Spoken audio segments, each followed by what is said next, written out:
Sa mismong anibersaryo ng madugong Mama Sapano encounter, nakalampag sa ombudsman ang ilang naulila ng SAF-44.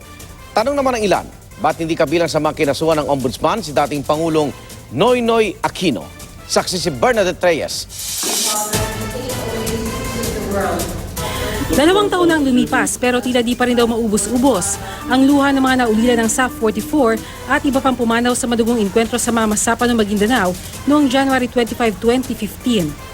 Pag makikita ko maliliit na mga anak, napapaiyak po ako.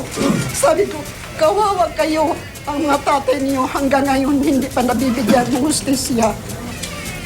Sama-sama po sana tayo muli na sariwain at tanungin kung ano ang kanilang ginawa.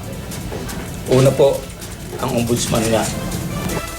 Pasa ng krus na may pangalan ng SAF-44, nagmarcha sila patungong Office of the Ombudsman para mangalampag.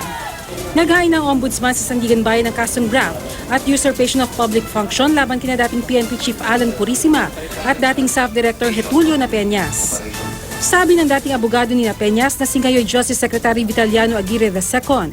Nagtataka nga ako dyan kung bakit yan na-absolto ka agad hindi pa naman nagkakaroon ng masusing investigasyon Ngayon, na hindi na sa presidente, dapat talagang sisirin ng malalim yan na bakit yung nag-utos ay nakalibre. Samantalang yung intusan na sumusunod lamang sa kanya ay siyang nakadimanda ngayon.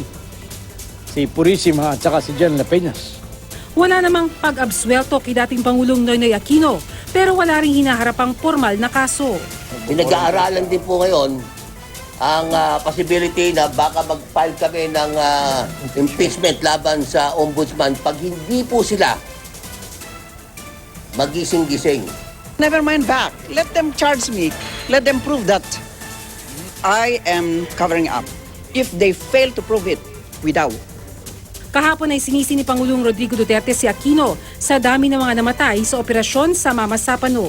Sabi ng dating Pangulo, there were a lot of points raised yesterday's speech. So we just wanted to make sure of our reply na we've double-checked all of the facts. ako si Bernadette Reyes, ang inyong saksi.